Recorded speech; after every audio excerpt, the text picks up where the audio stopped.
pero necesitamos avanzar, Acá lamentablemente. estamos, acá estamos. Acá estamos, muy bien, han reincorporado unos cuantos. Vamos, sigamos en esta construcción, porque lo que vamos a intentar ver es algunas premisas que después nos van a ayudar porque van a acompañarnos en todo lo que nosotros vamos a desarrollar.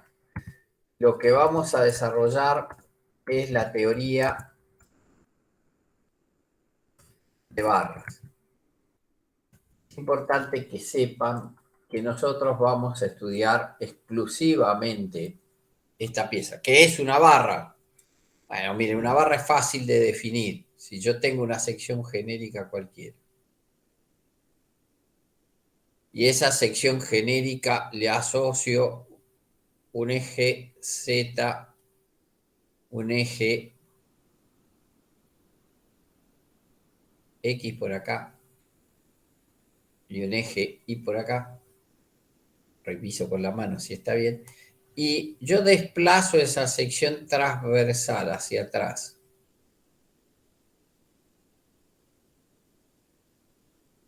O la desplazo hacia adelante,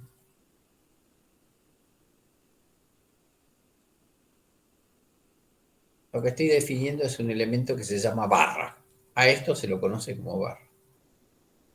A punto tal de que si yo tomo dos pedacitos, dos secciones que están relativamente muy próximas una de otra, y cuando digo relativamente muy próximas estoy diciendo que están separadas una longitud diferencial de z, a este elemento que estoy definiendo ahora, a este pedacito que estoy agarrando acá y separándolo, a esto lo llamo faja elemental. O sea, esto es un pedacito de mi barra, no era con ese, sino con el otro, no es con ese, no es con ese, no es con este, es con este. Esto es una rebanada, porque la vamos a usar estos conceptos para que queden, una rebanada elemental. O sea, si lo amplío, lo saco fuera, lo que vamos a ver, que en algún futuro lo vamos a estudiar, es que yo trabajé con esta pieza y esta pieza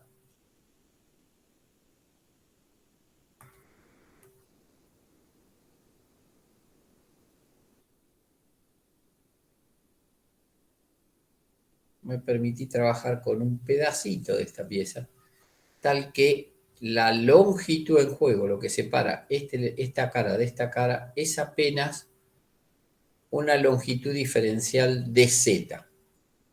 Y eso es lo que di en llamar una rebanada elemental de barra. ¿Sí? Ahora, si yo en vez de tomar esta sección transversal, o sea, si en vez de trabajar con toda esta sección transversal, que fue la que desplacé hacia atrás y hacia adelante, se me ocurriese agarrar y decir, tomo un puntito,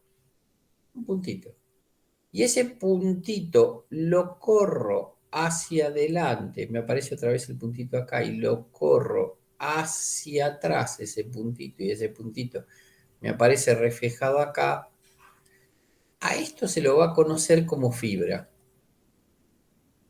Eso es una fibra de la barra. Simplemente como para definir algunas cosas. Y fíjense que vamos a apoyar sobre el eje Z lo que definiremos como el eje de mi barra. A este lo llamaremos eje de barra.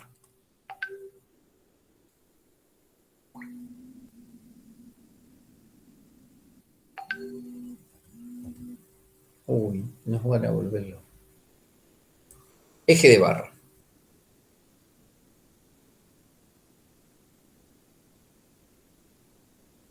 ¿Hasta acá se entendió? O sea, ¿qué es lo que trato de mostrar? Miren, esta es una losa. Es decir, donde ustedes están apoyados seguramente que va a ser un elemento plano. ¿Qué es un elemento plano? Es un elemento que, a diferencia de la barra ¿qué tiene de particular? Y que la barra predomina una dimensión sobre las otras dos dimensiones. Mientras que la placa predominan dos dimensiones frente a otra dimensión, es decir, la dimensión que es distinta en el caso de la placa es el espesor. Eso es una placa. La barra que tiene. Tiene las dos transversales más chicas que la longitudinal suele ser más grande. Entonces, acá abajo generalmente lo que aparece en coincidencia con estas esquinas es un elemento de barra conocido como columna. Esta es la columna. A la columna le suelen llegar otro elemento de barra conocida como viga. Entonces, ahí vamos definiendo qué es una estructura. Dice, bueno, una estructura suele estar armada por algunos elementos de este tipo. Esta es una columna, es una barra. Esto es una viga, esto es una barra. Viga. Mientras que esta que está arriba, esta que podríamos sombrear en otro color, por ejemplo en verde, esta que estamos sombreando en verde, ¿sí? Con este espesor en juego, eso es lo que se conoce como una placa, que es la losa sobre donde se apoya uno. Esto es una placa.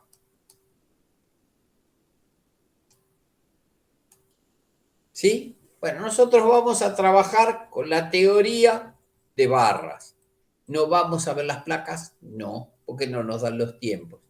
¿Hay otro tipo de barras? Sí, miren, esta es una barra que se suele ver, que se suele estudiar. Esta es una barra, fíjense si la conocen, pero suele ser una barra. De acá suele colgar un cable atensorado que sostiene a este gancho. ¿Es una barra? Sí, pero la diferencia en que esta es una barra de eje recto, que es la que nosotros vamos a abordar, y esta podría ser una barra, pero de eje curvo, porque el eje de mi barra está puesto siguiendo la dirección del gancho, que tampoco tiene por qué ser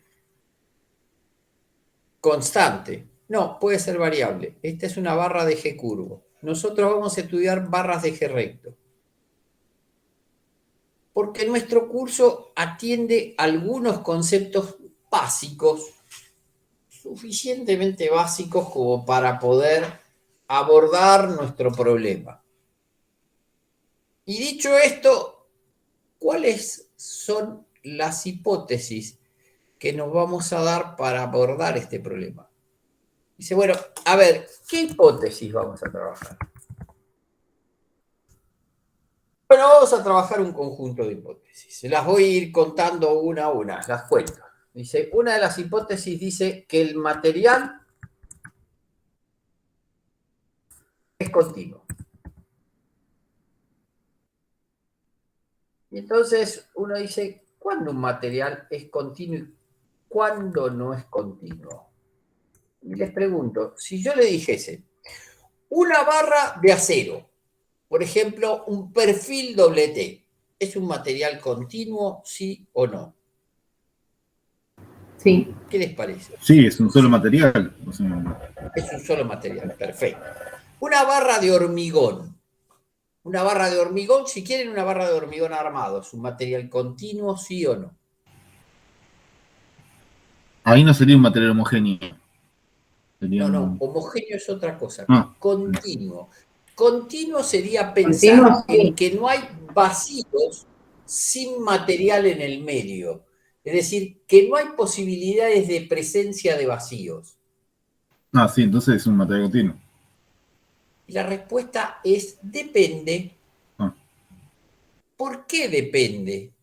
Porque depende cómo yo lo analice. Mire, si yo me meto adentro de la barra de acero, voy a encontrar pequeñas porosidades en el colado de la barra.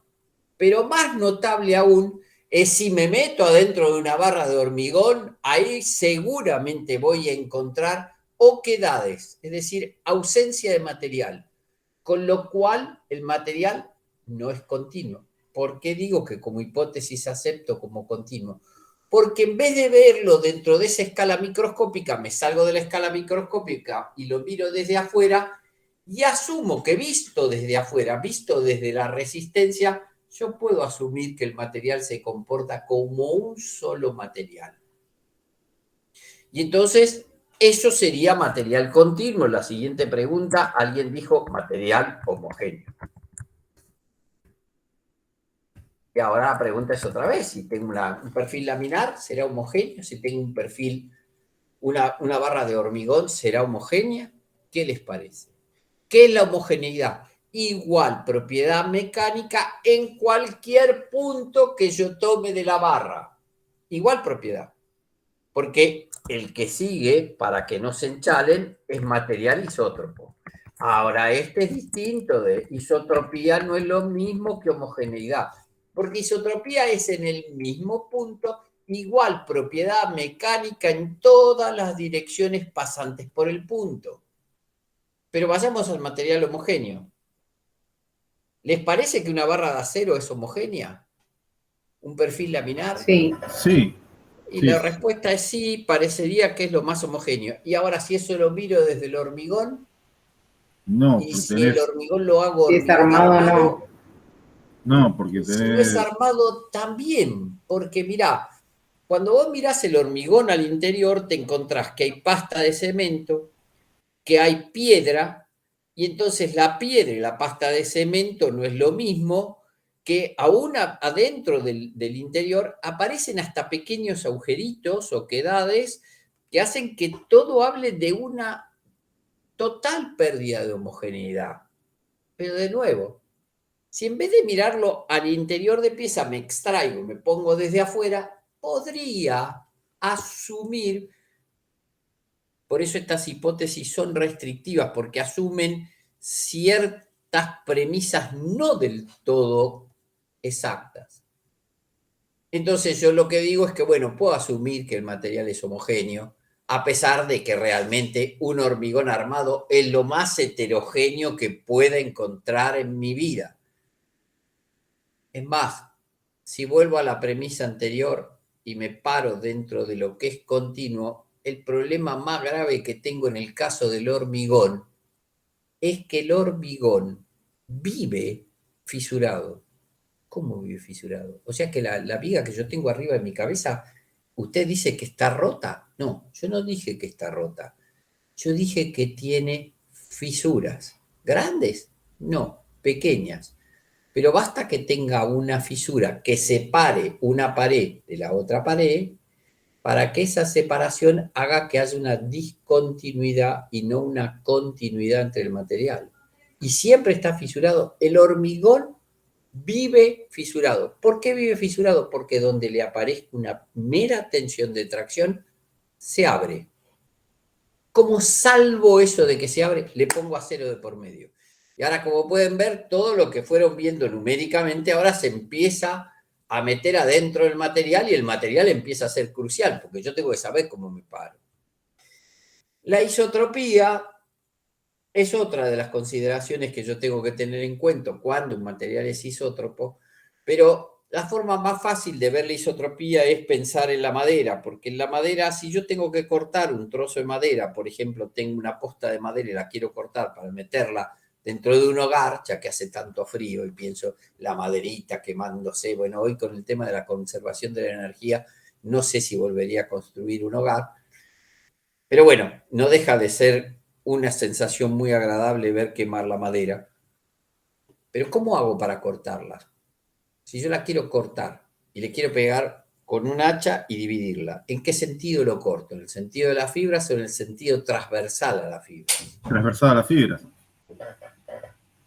En realidad en el No, en el sentido de las de fibras. las fibras, porque si lo cortás transversal a las fibras, tal cual lo que dijiste, tenés que ir cortando fibra por fibra, mientras que si le pegás en el sentido de las fibras, como son fibras que están todas alineadas en la misma dirección, se te abre.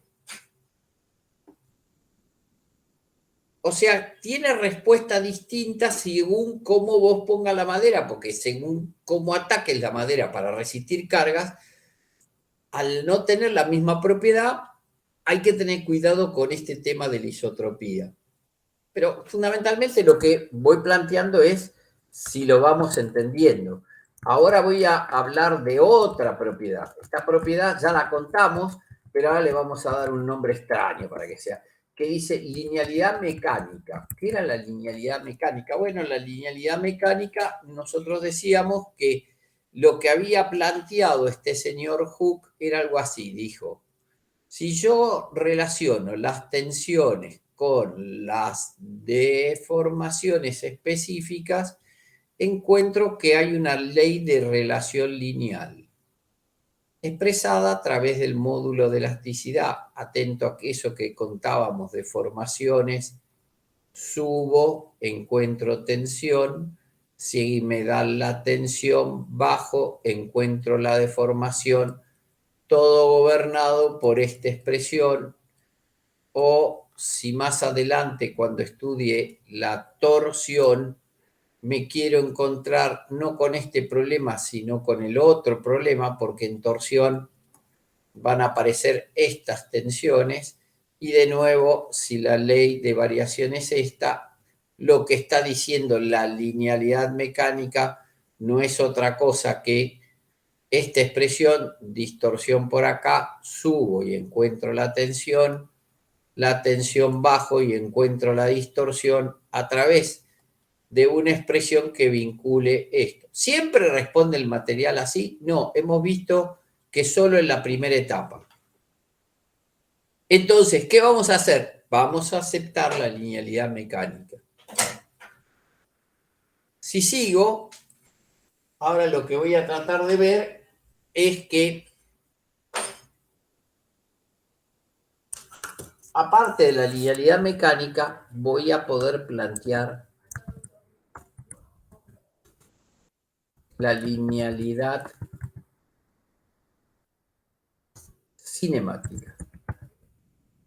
Y esta hay que acotarlo, porque se acuerdan que cuando nos paramos en el cuerpo rígido, nuestro cuerpo le habíamos acotado que si se desplazaba tan poquito. Bueno, ahora la linealidad cinemática va a hablar de pequeñas deformaciones. A eso lo vamos a llamar linealidad cinemática. Cuando las deformaciones que entren en juego sean pequeñas. Recuerden, el puente Zárate-Brazo Largo. Este juego de las deformaciones está atado al tamaño de pieza. Según qué tamaño de pieza yo tengo deformaciones más grandes o más pequeñas. Pero digamos, todo lo que quiero marcar es que las deformaciones, si yo las puedo visualizar, ya no son pequeñas, son grandes. Y por último, y esta es la más engorrosa de saber, la que más le cuesta ver, es la linealidad estática. Porque la linealidad estática dice que el equilibrio, y ahora lo tratamos de contar, el equilibrio se alcanza con independencia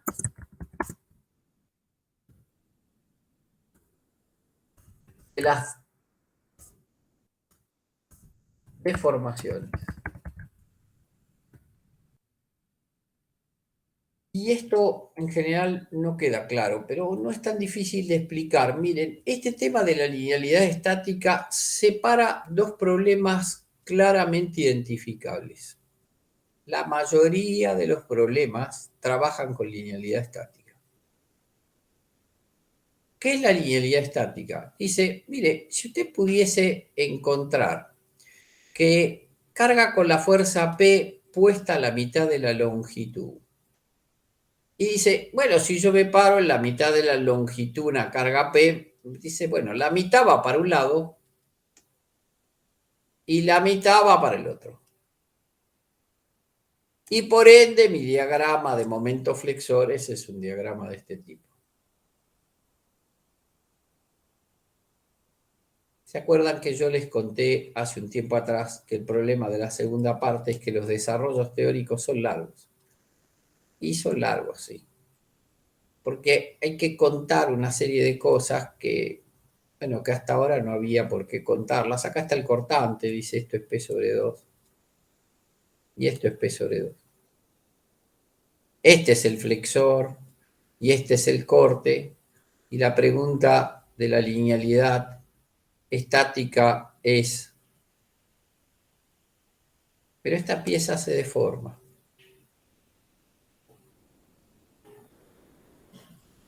Y la carga P pasó a estar ubicada acá. Y para que ustedes lo piensen, los invito a pensarlo de esta manera. Imagínense un tablón de madera, dos pilares. Apoyan el tablón sobre los dos pilares, se paran en el punto medio del tablón.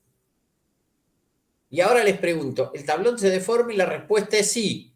Y ahora les pregunto, si ustedes pesan 80 kilos, por decir un número, si quieren, si les parece mucho exagerado, bajamos a 60. Lo cierto es que de los 80 kilos, 40 van a A y 40 van a B, a pesar de que el tablón se deformó, sí o no. ¿Qué sensación tienen? Que no. ¿Por qué? Porque tenemos, si podés contarnos por qué tenés esa sensación. Yo no digo que esté bien y que esté mal, pero...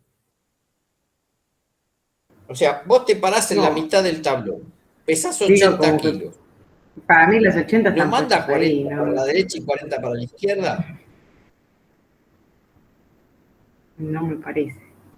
Como No, que si digo, tienes bueno, una los 80 deformación, están ahí y empieza a tirarlo desde ahí. pues lo que yo pienso por ahí, no sé si me equivoco, Es es que al para tener eso una te invito que... deformación, Sí, ya sí, yo te varía. puedo contar el final de la historia, por eso te pregunto a vos, para que vos ustedes me cuenten, a ver qué sienten. Si Dale, tengo una dale. deformación, variaría. ¿Cuánto? O sea, vos pesás 80 kilos, te parás en la mitad del tablón y ¿cuánto manda A y cuánto manda B? ¿Estamos de acuerdo que entre la reacción en A y la reacción en B tiene que haber 80 para arriba o no? ¿O cambia eso también? No, la reacción sería la misma, 80, pero lo que cambiaría 80. sería ¿Y qué manda? el... ¿50 y 30, 60 y 20? ¿Cómo los manda? ¿Y por qué los manda de esa manera y no 40-40? mm, Bueno,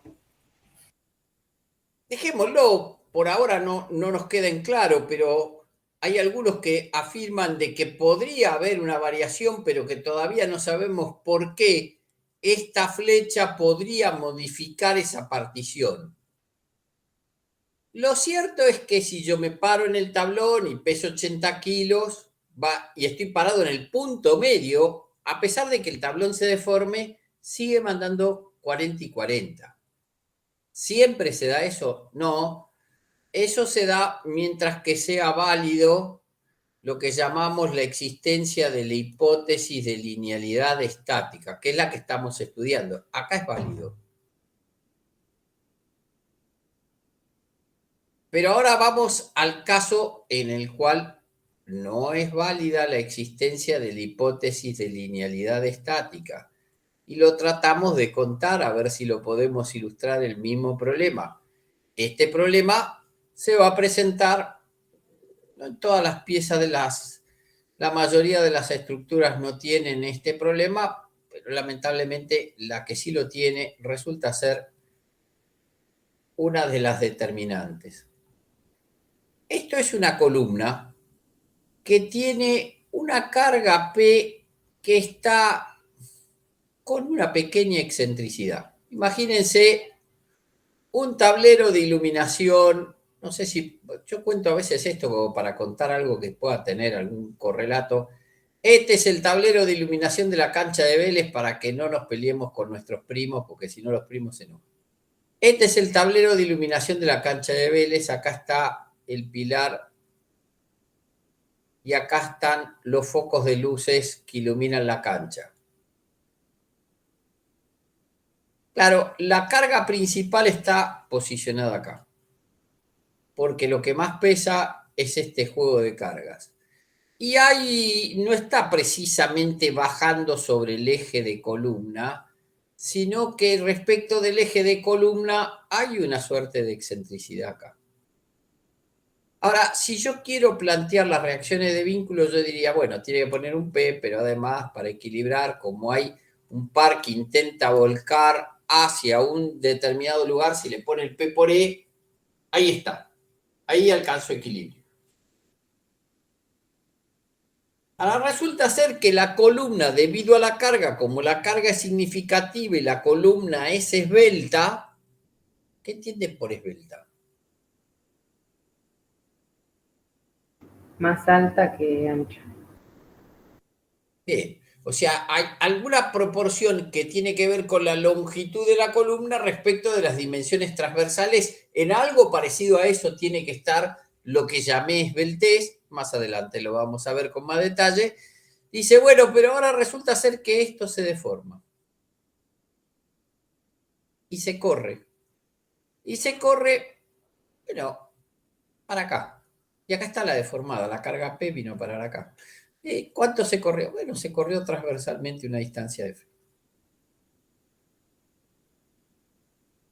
Fíjense, si yo quisiese asegurar el equilibrio, estoy obligado a venir acá y a meterle esta consideración. ¿Por qué?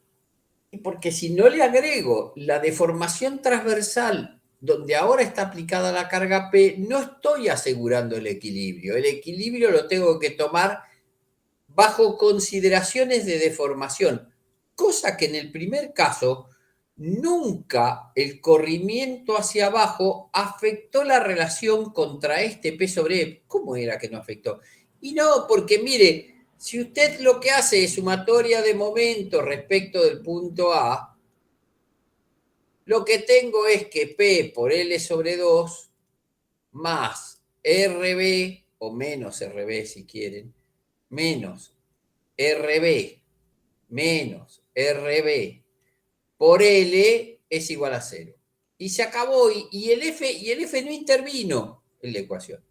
Con lo cual me quedó P sobre 2. Porque eran las ecuaciones de la estática. Pero acá esas mismas ecuaciones de la estática, al ser aplicadas, hacen que intervenga la deformada. A esto se lo conoce como teoría de primer orden. Y a esto se lo conoce como teoría en segundo orden. ¿Por qué en segundo orden? Porque no me alcanza con plantearlo bajo condiciones sin deformar, sino que me tengo que meter en la deformada. Bueno, para beneficio de ustedes, la mayoría de las piezas responden bajo teoría de primer orden, pero para perjuicio de ustedes, los elementos principales de una estructura, de las estructuras de una nave industrial, de un edificio, la mayoría de las construcciones tienen unos elementos verticales que están sometidos a compresiones significativas, 100 toneladas, 150 toneladas, y que tienen ese efecto conocido como efecto de pandeo de barras. ¿Cuáles son esos elementos? Columnas. Las columnas. O sea, la mayoría de la estructura no tiene un efecto de pandeo, las columnas tienen un efecto de pandeo y por ende voy a tener que ver de qué se trata, aunque sea un bosquejo que me dé idea de cuándo afecto con el pandeo mi problema, porque las barras tienen que ser comprimidas. Si son traccionadas no está ese problema, si está traccionada no aparece, en las barras comprimidas es donde aparece este problema. Pero dicho esto, si acá se entendió esta idea, ahora queda por decir que si es válido ese conjunto de linealidad mecánica, linealidad cinemática y linealidad estática, es válido el PSE. Y ahora les pregunto si a alguien se les ocurre decirme ¿Qué puede ser el PSE?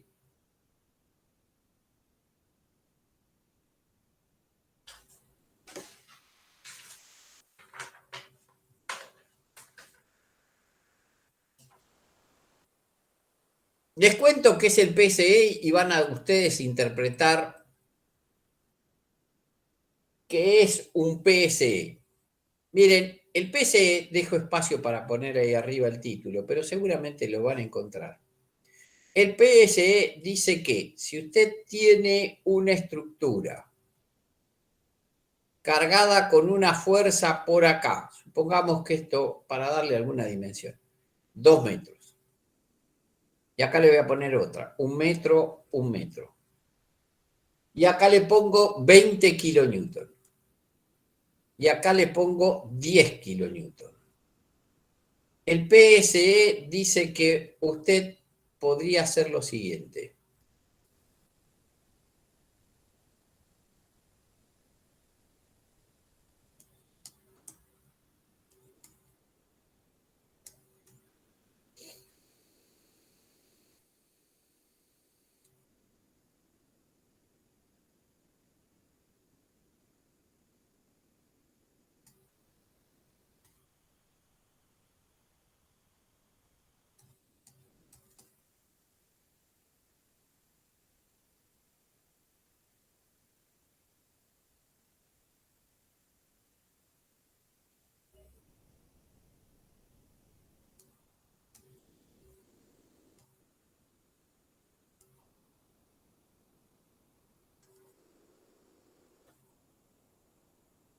Dice que si usted superpone a los 20 kilonewton la acción de los 10 kilonewton, o a los 10 kilonewton le suma la acción de los 20, el resultado que obtiene es igual a que si lo trabaja todo junto. Y eso se llama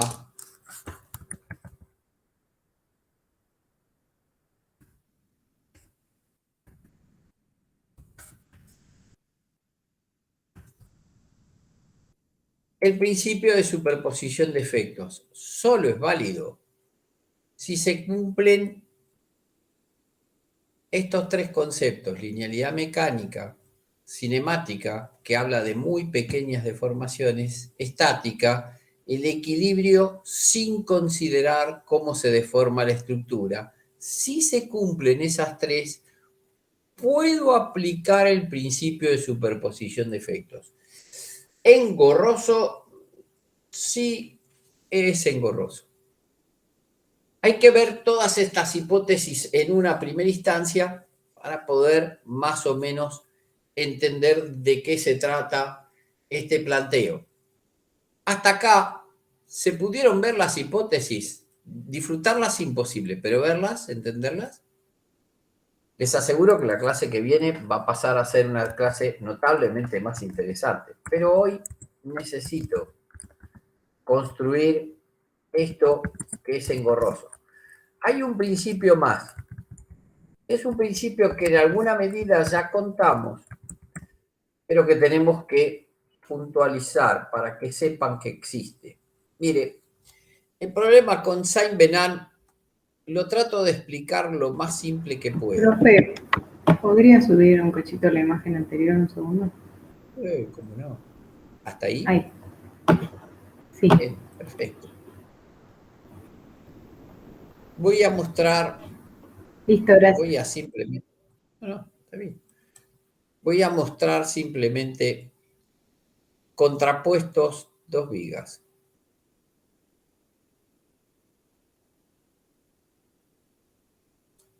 La misma viga, con el mismo material, la misma longitud, exactamente lo mismo y con la misma carga. La carga en las dos vigas va a ser igual, pero no va a dar la misma respuesta. No entendí.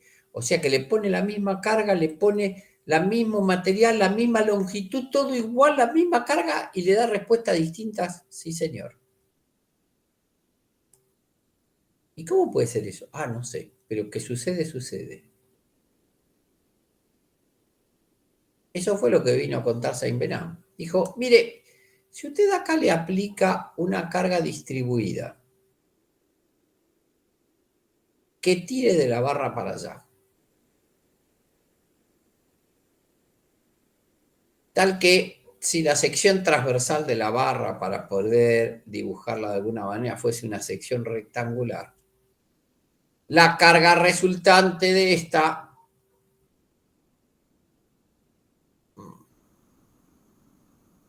la vamos a dibujar acá directamente. Podría ser una carga concentrada, tal que esta carga concentrada, P, C igual a Q, por el área de la viga, siendo que la viga es B por D. B por D. Son iguales las cargas, exactamente iguales, porque esta es una carga distribuida y esta es una carga concentrada, pero con igual valor.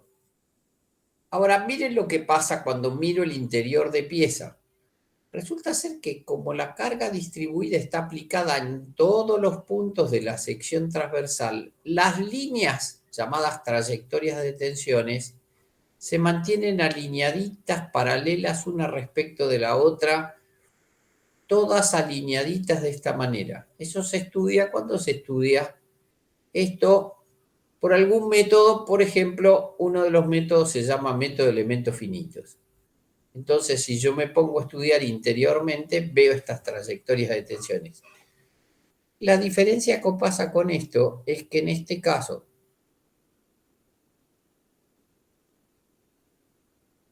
la trayectoria de tensiones en el punto de aplicación de la carga cambia respecto del esquema anterior y aparece que estas trayectorias hacen este dibujo.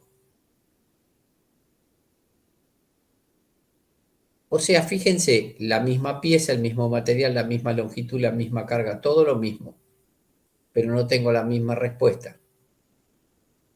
¿Qué fue lo que vino a contar Saint-Venant? Bueno, Saint-Venant vino a contar precisamente eso.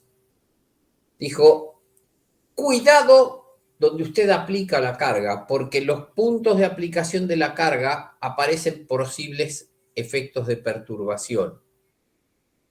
¿Cuánto perturban? Bueno, perturban la mayor dimensión transversal de pieza, o sea, D. Perturban la mayor dimensión transversal de pieza. Después coinciden. Si usted se aleja de, coinciden. Muy claro con el esquema. ¿Se entendió lo que planteó Saint-Venant? Esto es porque yo voy a estudiar una ley de tensiones para esta viga, pero donde esté la carga de 20 kN aplicada, esa ley de tensiones va a estar perturbada porque Saint-Venant me lo contó. Donde aparezca la de 10 también va a haber una perturbación que no responde a la expresión que yo estoy trabajando. Ahora le devuelvo la imagen para aquel que no la haya copiado, pero le cuento un detalle más. No le cuento porque no lo hicimos. Está en la otra lámina. Lo puedo traer. Puedo ir a la lámina anterior y en la lámina, ahora devuelvo la lámina. Y ya vamos cerrando la clase de hoy, porque me parece que para la clase de hoy ya hicimos construcciones, pero miren acá, en algún momento hablamos de una cosa que se llamaba materiales. Y cuando hablamos de los materiales, acá dijimos, nos alejamos de la zona donde las mordazas intervienen, porque las mordazas provocan perturbación en esa zona. Nos alejamos de las mordazas y consideramos solo como longitud inicial de barra lo que esté fuera del alcance de la perturbación que la mordaza puede llegar a generar. Eso, dicho en términos académicos, se llama principio de Saint-Venant. Saint-Venant hizo esa salvedad y nos contó que ese problema existía justo en los puntos donde yo aplicaba la carga. Ahora bien, voy a meterme un poquitín, apenitas, hasta donde entienda que se pueda y dejar un espacio para que ustedes puedan preguntar lo que sea de la clase que sigue. Y les cuento que la primera de las solicitaciones, son 4 las solicitaciones: normal, cortante, hay 2 cortantes, flexor, hay 2 flexores, torsor, hay un torsor. 6 veces tenemos que transitar, 2 de ellos van a quedar agrupados. Pero la primera de las solicitaciones que vamos a estudiar es barras solicitadas axilmente en régimen, todo este título, sí, por lo menos la primera vez, en régimen elástico. Es decir, ya sabemos que nos vamos a quedar elásticos. ¿Y qué es lo que va a aparecer? Y yo voy a tener una barra, supongamos que sea una barra rectangular, la sección transversal, podría ser cualquiera, no nos afecta demasiado la forma de la sección transversal, y esa barra tiene aplicado un esfuerzo axial.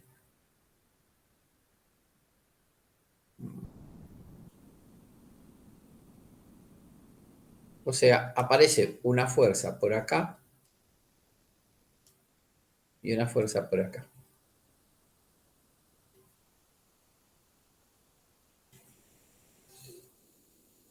Ahora, ¿cómo paso de este esfuerzo normal que es constante a las tensiones que aparecen al dentro de la pieza? No tengo la menor idea. Pero espere. En alguna medida usted esbozó algo cuando habló de las llamadas ecuaciones de equivalencia. ¿Qué decían las ecuaciones de equivalencia? ¿Se acuerdan qué decían? Sí, se acuerdan, son Gardel, Lepera. Nadie se va a acordar de qué decían las ecuaciones de equivalencia. Pero lo cierto es que vamos a repasarlas, miren. Tomemos un cubito al interior de pieza. Y dice, si yo tengo ese cubito al interior de la pieza, lo que me puede pasar es que ese cubito tenga aplicada una tensión normal. O sea, una tensión que según nuestros patrones de referencia sería una sigma z. ¿No? Porque nuestra terna venía asociada de esta manera. Por acá decíamos, este es el eje z, por acá decíamos, y por acá decíamos, este es el eje x y este es el eje y. Entonces, si tengo una tensión sigma z, a alguien se le ocurrió decir, si usted agarra la tensión sigma z y la multiplica por esta área que está acá, obtiene una fuerza. ¿Grande o pequeña? Pequeña. Sigma z multiplicado por esta área que podríamos llamar diferencial de área, si quieren, en este caso es diferencial de x por diferencial de y, lo que obtengo es una fuerza. Esto era un diferencial de fuerza. ¿Las tengo que recordar las ecuaciones de equivalencia? Sí. ¿En qué dirección está esta fuerza? Es chiquitita. Es un pedacito, porque es un pedacito chiquitito del total de la pieza. ¿En qué dirección estaba la fuerza cuando multiplico sigma z por el diferencial de A? ¿De qué color era el caballo blanco de San Martín? Es la pregunta. Multiplico una tensión sigma z por un área. ¿En qué dirección está dada la fuerza? Es cuando sé que ya no tengo a nadie atrás. En Es la Z. dirección de z. Y eso, cuando lo veníamos a buscar, decíamos que, pensado en solicitaciones características, era un normal. Y alguien dijo, pero si usted en vez de tomar un cubito, toma todos los cubitos que encuentre, integra a lo largo de toda el área, lo que obtiene es el esfuerzo normal. Y dijo, bueno, pero si ya encontré esta expresión, ya la tengo. Acá está, ya tengo la unidad de pasaje. Sí, acá tiene una herramienta. Profe, perdón, ¿me podría aclarar qué dice dentro del paréntesis?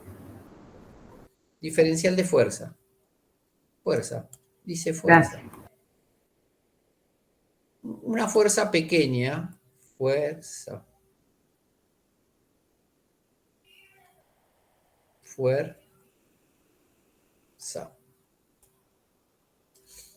en Z. Tengo el normal si integro. Pero la pregunta es, ¿y cómo salgo a calcular las tensiones si yo no sé cuál es la ley de variación que gobierna estas tensiones sigma z? Podría ser que fuesen distintos en cada punto que yo tome de la sección transversal. Entonces, ahí aparece mi amigo el del laboratorio. Llamo al del laboratorio y le digo, decime una cosa. Si vos agarrás esta barra y la traccionás, esta rebanada elemental, mírenlo, y con eso cerramos, ahora dejamos acá, pero miren la rebanada elemental. ¿Qué le pasa a la rebanada elemental? O dicho de otra manera, estas caras, estos planos, cuando se corren, ¿se deforman o mantienen la forma? Eran planos, ¿siguen siendo planos cuando los estiro?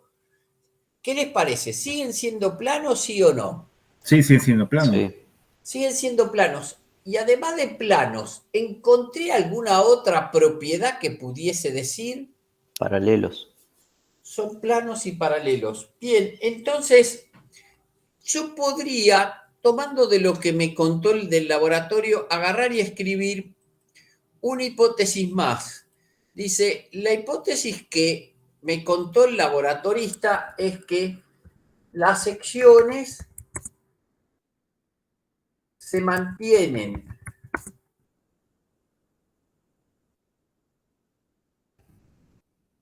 planas y paralelas. Ah, ese no es un detalle menor. Si las secciones se mantienen planas y paralelas, a esta hipótesis, que es hipótesis de las secciones planas, van a ver que más adelante se la define como hipótesis de las secciones planas. Acá nos da de que además son paralelas, planteo la rebanada y digo, la rebanada elemental que tomé acá, esta rebanada elemental tiene esa característica. Se mantiene bajo esa forma.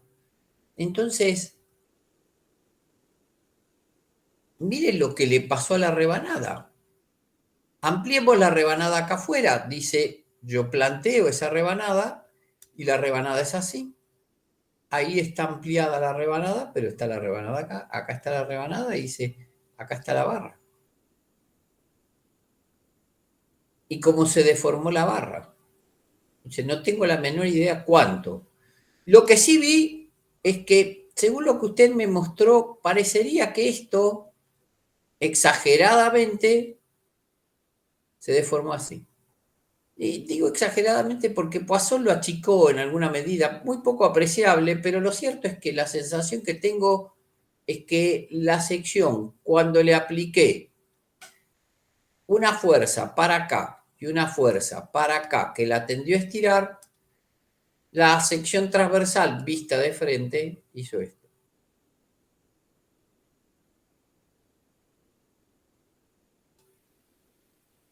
Dijo, si eso es un rectángulo, yo no lo voy a descubrir jamás. Tenés razón. Pero acá puede que lo acepte como un rectángulo. Tampoco, se está negando.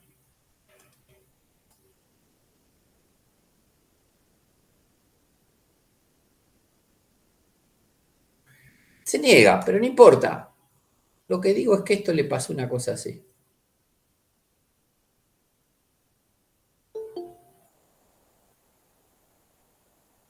No sé si alguien se agregó o alguien se bajó. Sigo. Sigo para cerrar la clase de hoy. Entonces, observen qué nos pasó. Una fibra cualquiera que haya tomado por acá, se estiró esto y esto. Pero una fibra que hubiese tomado por acá, se estiró esto y esto. O sea, no sé cuánto, pero lo que sí sé es que si esta magnitud la llamé diferencial de W, la mitad de un lado y la mitad del otro, algo que encontré es que este diferencial de W es constante. Y si eso es constante, el epsilon z, que no es más que el cociente del diferencial de W sobre el diferencial de longitud, que es el diferencial de z, sobre el diferencial de z, este también es constante. Pero observen una cosa más. Yo sé que la tensión normal no es más que el módulo de elasticidad por la deformación específica. Si el material de esta rebanada elemental es el mismo y la deformación específica es constante, esto es constante. Ah, pará.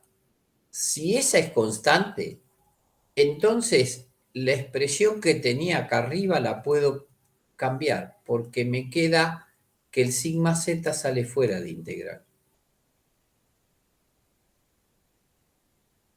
Y acá está la clave de la solución del primer problema.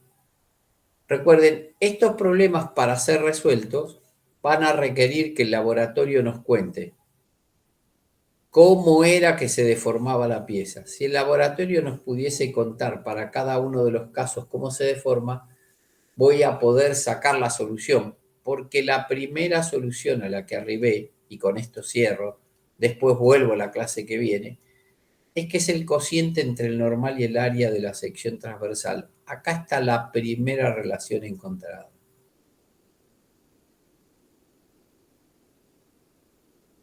¿Dudas?